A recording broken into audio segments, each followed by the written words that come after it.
Okay, we're ready to get started. So, good morning, everyone. Thank you for coming. I am Kelly Jenkins, the Wellness Coordinator. I recognize some faces. You probably all recognize my name because I send out a lot of emails. But I'm excited to share with you information about the new Wellness Clinic this morning. And the presentation is going to be about the nuts and the bolts of the clinic, where it's located, what are the hours, how might I use it, and then I want to be sure to answer all of your questions. So you can raise your hand and interrupt during the presentation with questions or save them to the end. I didn't print copies of all my slides for you because most of the information is in this brochure that you should have received in the mail at home. But go ahead and take another one with you so you can have one at work too. There are a couple of handouts which I will talk about as we get into the presentation. First of all, I want to make sure everyone understands who is eligible to use services at the clinic. If you are currently employed full or part-time at the school district, you are eligible to use the Wellness Clinic. You don't need to carry school district health insurance if you work here full or part-time. The only employees that would be excluded would be time-carded employees like substitute teachers and crossing guards. Other than that, all full-time and part-time employees can use the clinic. In addition, your spouse and your children who are age 18 and over can use the clinic if they are on the health plan. So I'll use myself for an example. I'm on the health plan, I have family coverage, so I can use the clinic and my husband can use the clinic.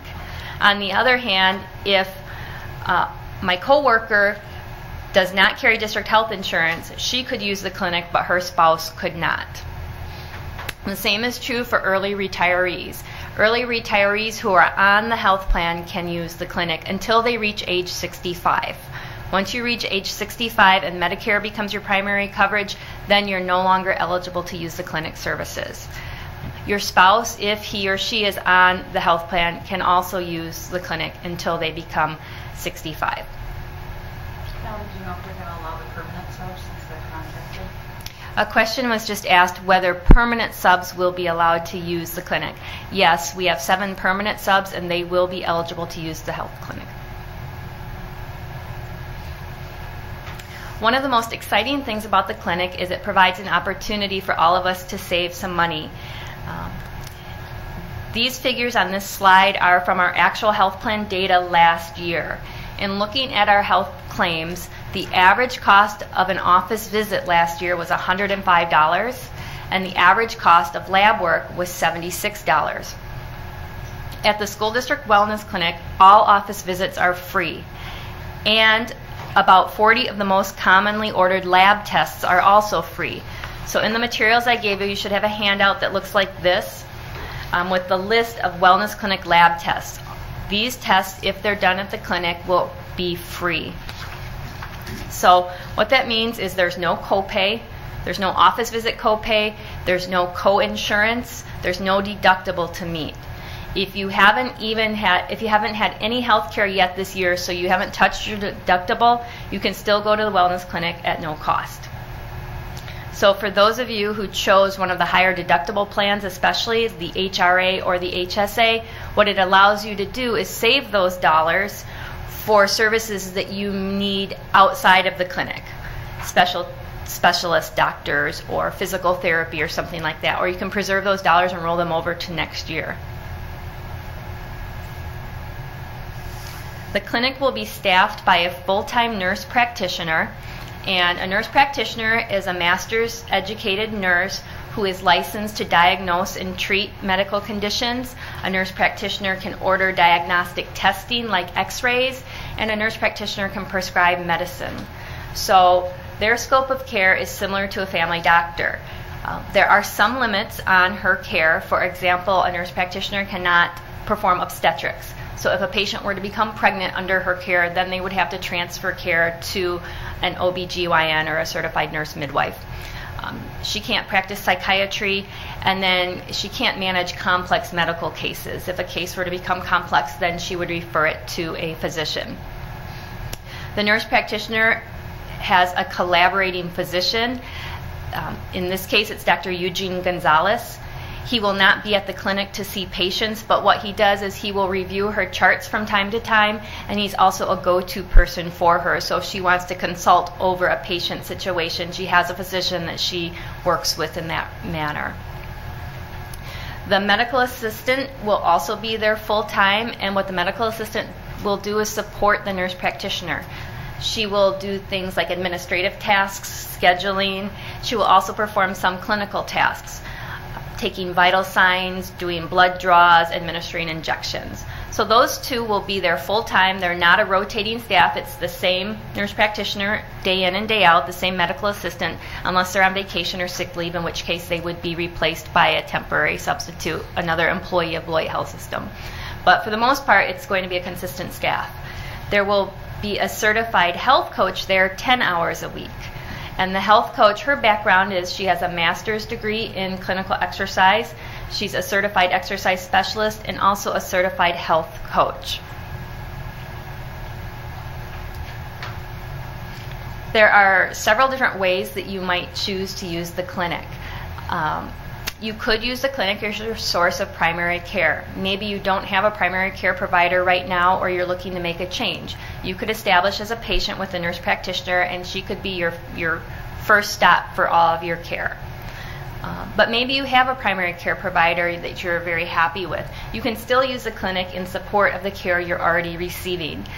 One example might be if you're coming down with a sore throat late in the day and you'd like to have a throat culture done.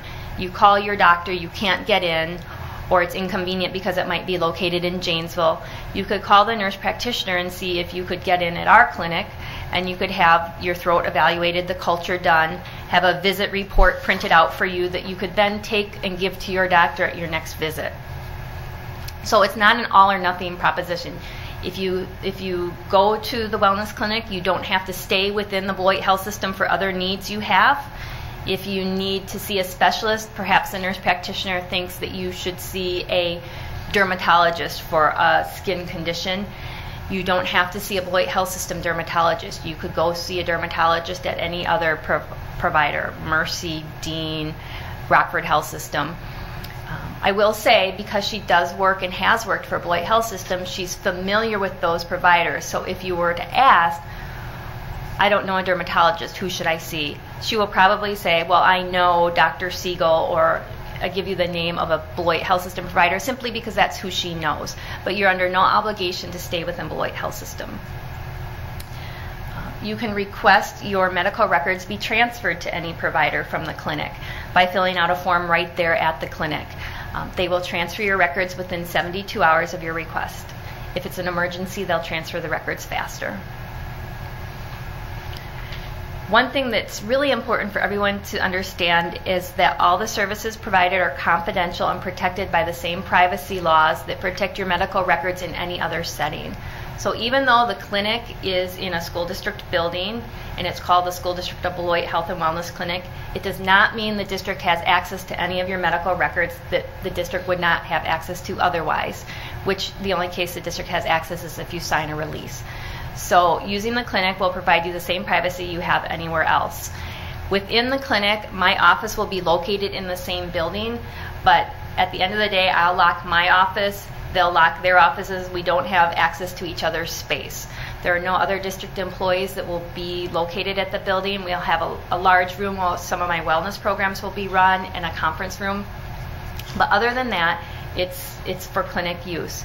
And in fact, in our agreement with Beloit Health System, it's the district's obligation to provide internet service, but the Beloit Health System said we're going to run our own T1 line into your building because we don't even want any of our data going over any of your internet connections.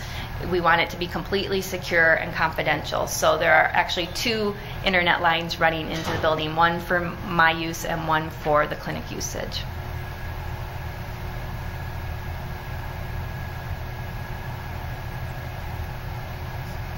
The types of services offered at the clinic, many of the same things that you would go to a family doctor for, you can go to the clinic for.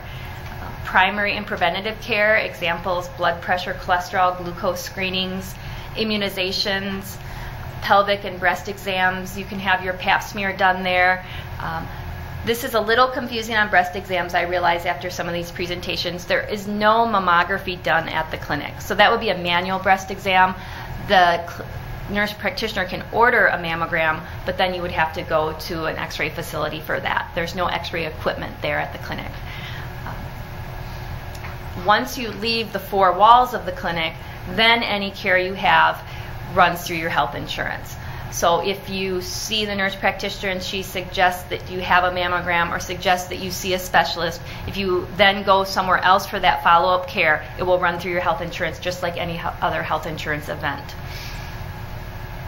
Urgent and acute care needs can also be handled at the clinic. So if you have something like an earache, a sore throat, maybe you have a gastrointestinal concern, a rash, a sprain, a strain, anything like that, you could call and go to the clinic for.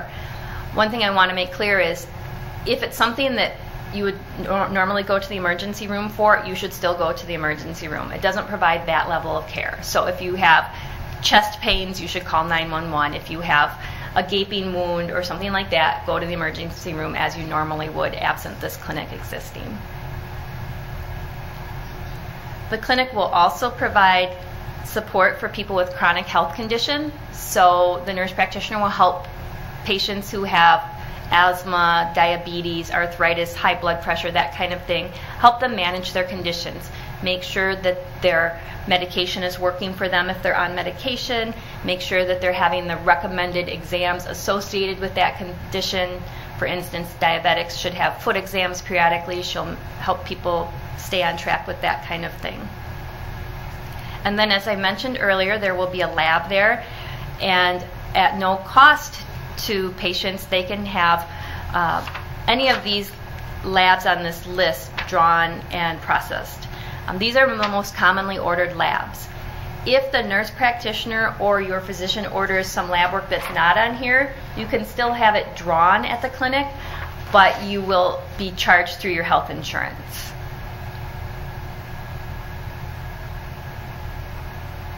And then finally, I mentioned the health coach, the certified health coach